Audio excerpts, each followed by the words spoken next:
I'm Callie Warren. Should Open Streets TO be made permanent? Many mayoral candidates think the community-based program should be kept, but Mayor Rob Ford couldn't disagree more. We'll have that story coming up for you at 6 o'clock.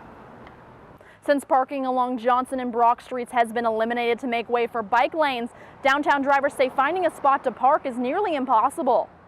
Burger King and Canada's favorite coffee company, Tim Hortons, have finalized their decision to join forces. Together they will make up the third largest quick service restaurant company in the world, but still operate as separate brands.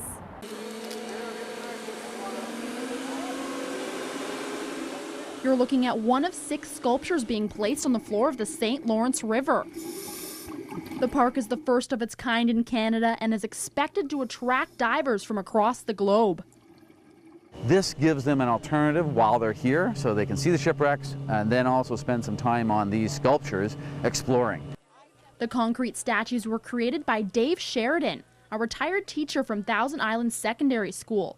Sheridan and his students created these life-size sculptures with funding from the Save Our Shipwrecks group. It's a great tourist area to come and dive, and again, it's a proactive community. Things like this aren't done, by one person or just one class. We had multiple corporations helping us out. The underwater park is expected to bring thousands of new divers to Brockville, an area that already attracts more than 50,000 divers a year.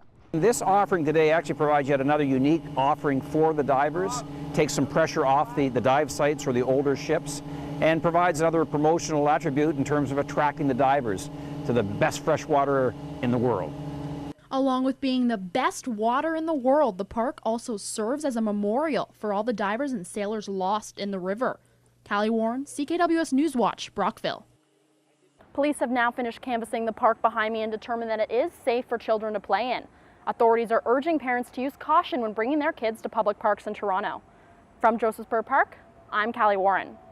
Absolutely, Karen. In an effort to win back those frustrated shoppers, Target Canada has issued a formal apology on their YouTube channel, saying they are sorry for disappointing Canadians and they will do everything in their power to regain those expectations Canadians once had in the company. Distracted driving is now the leading cause of deaths on Ontario roads. But that fact doesn't seem to be changing the way people think about texting and driving. Fines have jumped to $280 recently, but the Ontario government thinks more needs to be done. In March, new legislation was put forward that would see fines increased to a maximum of $1,000 with 3 demerit points added to a driver's record. We think the higher fine is certainly a deterrent, but maybe more importantly, the demerit points will have a huge effect on people. Jerry Dion, the owner of Excel Driving School, says they teach students about the dangers of distracted driving. Each of the 4 days that they're in class, so we really hammer the point that it's distracted driving is dangerous. Fines and education are only part of the solution, but until distracted driving is thought of in the same light as issues like drinking and driving, police say behaviors won't change.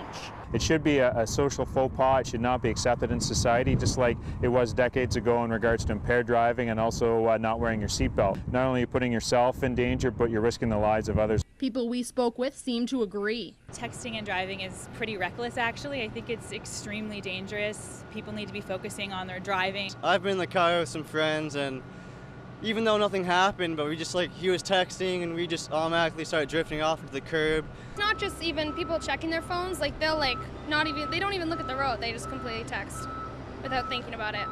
The study also found that drinking and driving among Canadian youth is on the decline. Callie Warren, CKWS Newswatch, Kingston.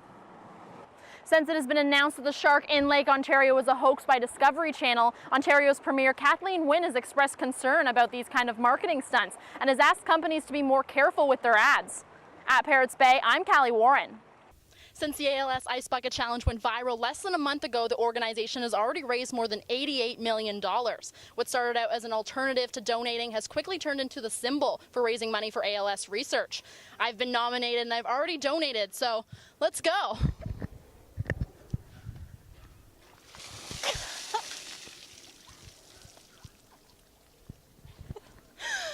I encourage anyone that hasn't been nominated or hasn't donated to go to alsa.com and donate.